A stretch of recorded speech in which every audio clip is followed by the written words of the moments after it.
a casino, a valet, a shooter, and a crew that allegedly didn't wait for the cops. Offset got lit up outside the Hard Rock, and his affiliates may have caught the man responsible. Here's the whole timeline. The night everything went left, Offset didn't just get caught slipping. Now he got pulled into something way deeper than a random situation gone wrong. And now the streets. And more importantly, the people close to him are starting to connect dots that were never supposed to line up. We're talking about a situation where the alleged shooter wasn't just some random face in the crowd, but somebody who might have been seen, tracked, and quietly identified by people in Offset's own circle. Yeah, let that sit for a second. Because the wildest part of this whole thing isn't even the shooting rumor itself. It's how long everything stayed muddy, how many versions got pushed, and why suddenly the silence is breaking in ways that feel a little too precise. They just shot a man. That right there was caught in real time outside the Seoul Hard Rock Hotel and Casino in Hollywood, Florida, April 6, 2026, just after 7 p.m. Shot a guy. The guy they shot. Offset, born Kiari Kendra Cephas, 34 years old, one-third of Atlanta's Migos, took a shot in the valet area outside the casino. Early unverified reports put the wound in the leg or lower body. No official police statement locked in the exact location. What was confirmed?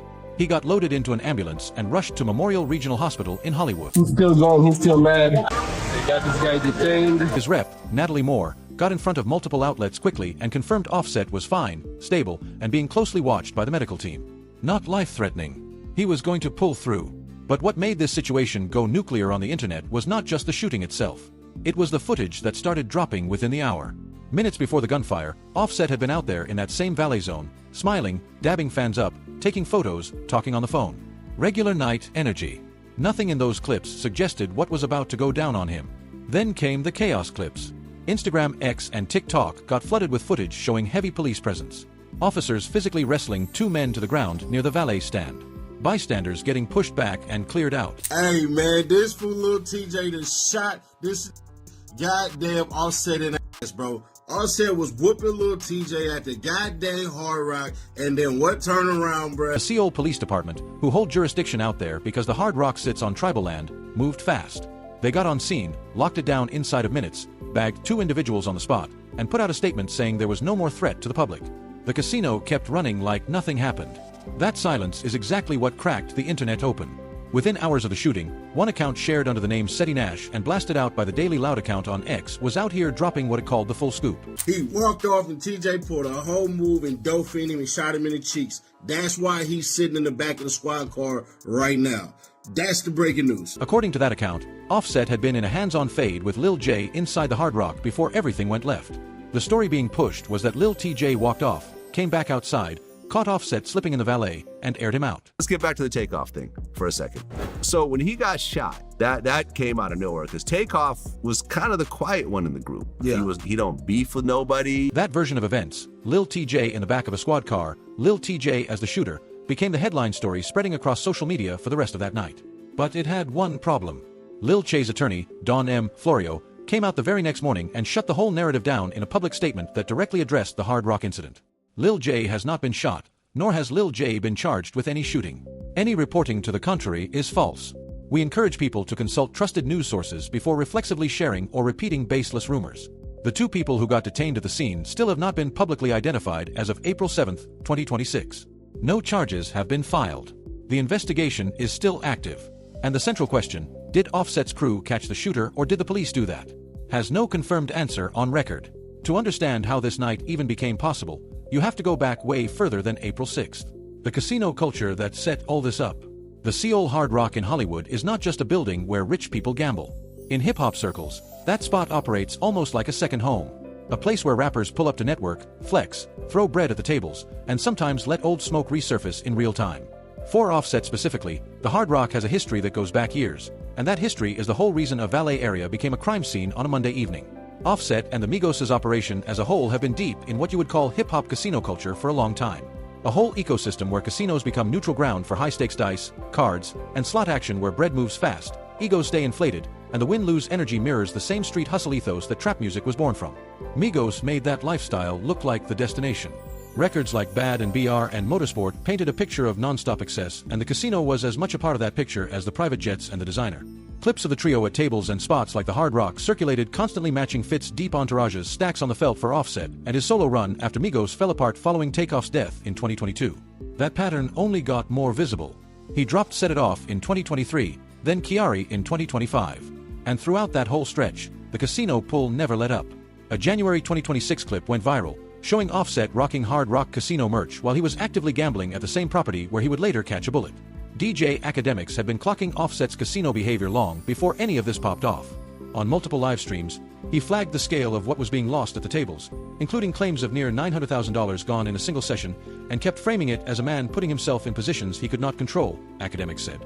On air that Offset's gambling had reached a point where his vices had become so controlling that now you're putting yourself in positions around people that might compromise you. That line turned out to be more prophetic than anybody wanted to admit. But the clearest example of what casino culture can do to a rapper, the moment that proved this world was genuinely dangerous and not just reckless, happened on November 1, 2022. Because what went down to Takeoff at a Houston bowling alley is the blueprint for how fast a gambling session can become a body.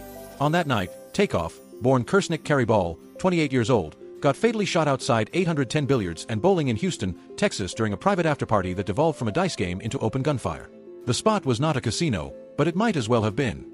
Third-floor balcony, high-stakes crap-style action, cash scattered across the floor, a room full of people with big paper and bigger pride. Quo was in the game. Offset was not even there that night. And even leading up to the shooting, like the video footage that started to surface, Takeoff wasn't the one arguing. Quavo was arguing with someone. That was Akademiks in a separate sit-down, pointing out that Takeoff had zero static with anyone. No beef, no smoke. He was not the type to start nothing. My brother, man, we took the biggest loss fight ever, and like people don't understand, like personally losing a bro, the album, I ain't want to do music, I ain't want to do, I had to say something, I ain't want to talk about. Per accounts that came out afterward, the argument that night kicked off over the dice game, specifically over whether the dice were loaded or rigged to cheat. Words got loud. Someone threw hands. Guns came out immediately after Takeoff, who had not been in the argument at any point, caught a stray and was pronounced dead at the scene. Patrick Xavier Clark was arrested and charged with the murder. He has maintained he is innocent. His trial, which has been pushed back multiple times, is now set for November 2026. Offset talked about losing Takeoff in interviews, about the grief, about the guilt of not being there, about the way that loss made continuing feel hollow. What if I didn't go solo? What if I just thugged it out with the business not being right? You know what I mean? Maybe we wouldn't even been right there or in that place, because I just know how we move when I'm around a little bit. Like, it's just, I could And in the Keke Palmer interview, he said something that hits different now. My mama seen something in the newspaper, and my mama always been a strong supporter of me, like entertainment since I was. He was saying that if he had been there the night Takeoff got killed, he would have read the room and gotten everybody up out of there before it got ugly. He was not there. He has carried that weight ever since. Now 3.5 years later, Offset is the one getting wheeled out on a stretcher from a Hard Rock parking lot at the same casino he had been pulling up to for years in the same valet lane where fans had just been getting photos with him. The gambling culture that Migos helped normalize took one member. It put another in the hospital. And the thread connecting those two events runs straight through a beef that started over a casino loan and a debt that never got paid. The beef, 10 racks, a Twitch stream, and the point of no return. To really clock how a $10,000 loan became the most talked about motive in a shooting investigation, you need to understand what that bread represented once it went public and what it cost both men in terms of rep credibility and street standing the moment the internet got hold of the story. In January 2025, during a Twitch livestream, Lil Che, real name Tyan Jaden Merritt, 24 years old, Bronx rapper, the same one behind Calling My Phone, publicly put Offset on blast for allegedly owing him money from a casino run that he traced back to roughly 2023. According to Lil Che's account on that stream, he watched Offset come completely unglued at the tables, visibly out of pocket, walking around the floor begging randoms for Cash App transfers, pulling on people he barely knew, even borrowing a rack from what he described as some random woman standing nearby. Offset would take the money, go straight back to the felt, lose it, and then come back around looking for more. Lil Chase said he spotted Offset in that state and out of some sense of industry respect, loaned him roughly $10,000. By his account, Offset grabbed the bread, went back to gambling, dropped it all, and then went ghost on repayment. That Twitch clip spread through hip-hop corners like a brush fire. Comments went crazy. Blogs had it framed and posted inside of an hour. And what made it hit so hard was not just the dollar amount. It was the specific image Lil Che was painting. Amigos legend. One of the most recognizable names in the whole Atlanta trap era. Standing in a casino panicking, scourging loans off strangers, unable to walk away from a losing session. Lil Chase's framing on stream was direct. He must got a gambling addiction. I see like 13 bans and loans. That phrase gambling addiction became a tag that followed Offset everywhere after that. Akademiks ran with it on his own platforms. Blogs put it in headlines. And because Offset was already under a microscope over his split from Cardi B and questions about his finances, the timing hit like a two-piece. His whole rich rapper image got challenged in a single Twitch clip by a 24-year-old from the Bronx. Screenshots of alleged DMs from Lil Che leaked not long after messages in which he threatened to physically rock Offset if the debt stayed unpaid, saying he was going to smack the hole out of him. Offset did not clap back publicly. In some corners, that silence got read as confirmation that the story was accurate. In others, it got read as Offset keeping it composed and choosing not to feed a clout chaser. Then March 2025 came and blew the lid back off. Lil J posted a jewelry flex on Instagram with a caption that the internet immediately decoded as a shot at Offset's bag and his fell-off narrative. Offset jumped in the comments himself. "Ililj, let's hit on live, I'll fly to you.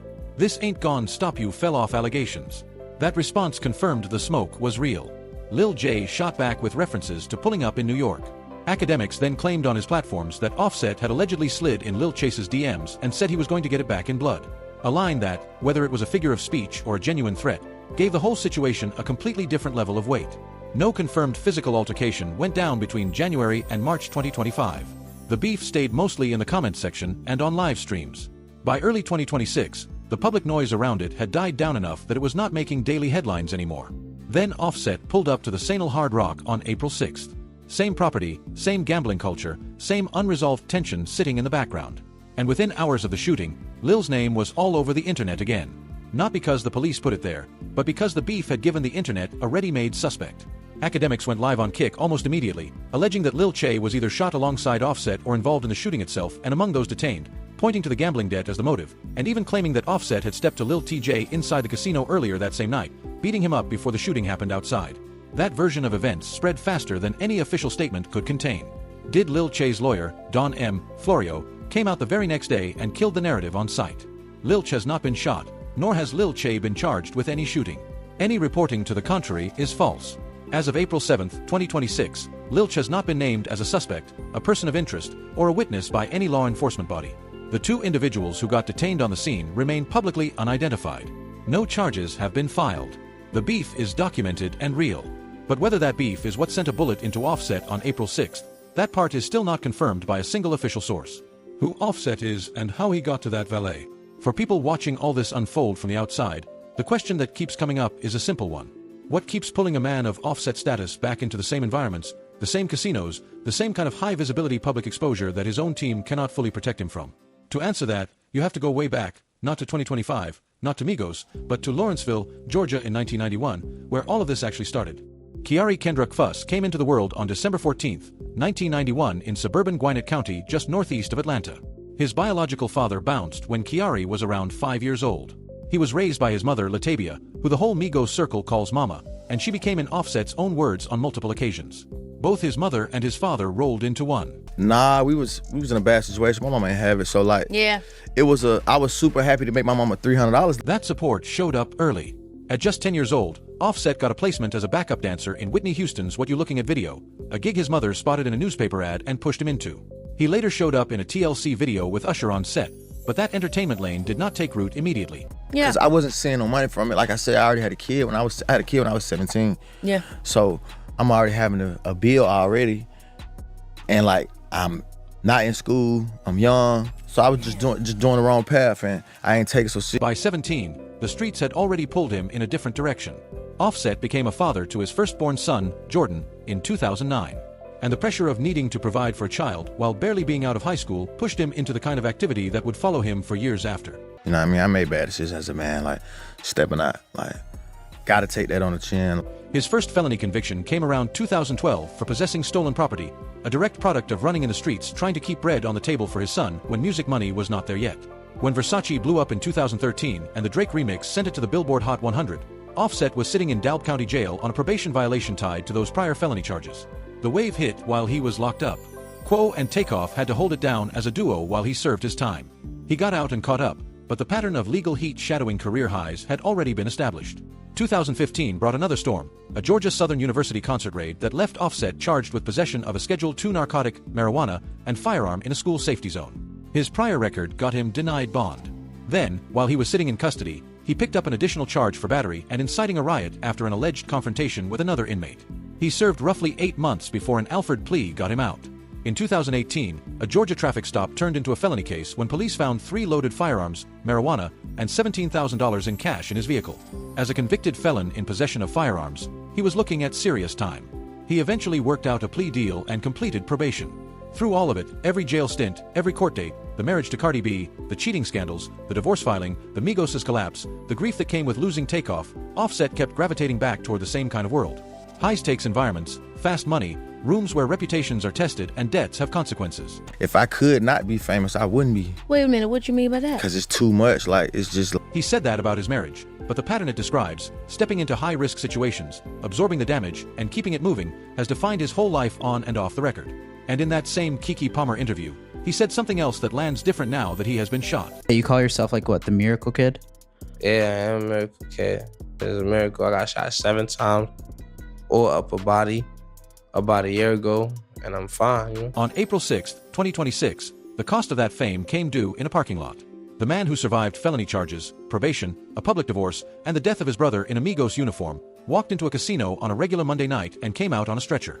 What we know, what we don't, and where the story sits. Cut through the noise, the live stream theories, the social media detectives, the viral posts claiming to have the whole scoop. And what you are actually left with is a set of confirmed fact that is a lot smaller than the internet would have you believe.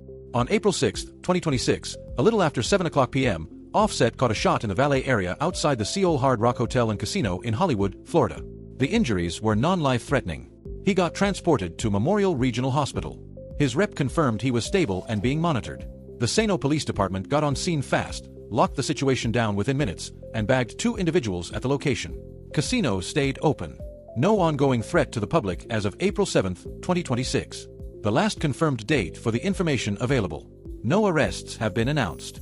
No names have been released. No motive has been confirmed on record. The identities of the 2 detained individuals have not been made public by any official source.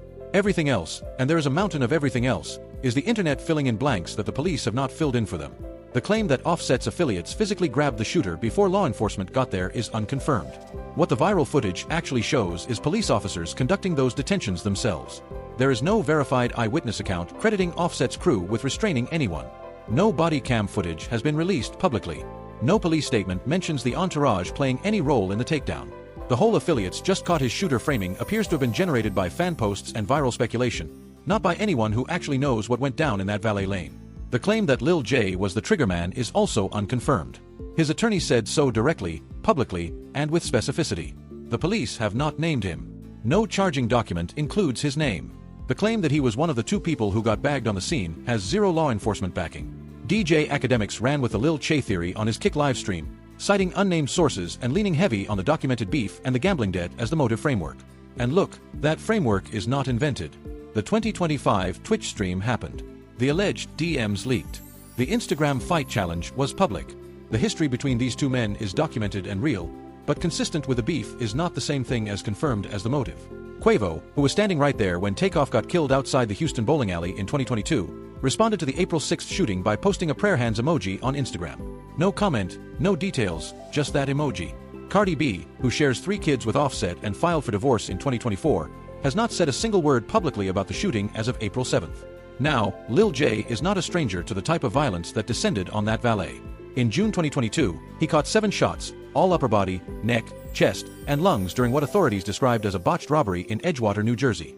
He got airlifted to Hackensack University Medical Center in critical condition. He was in a coma for 5 days. That nigga, he had got caught. That's like the first thing I remember.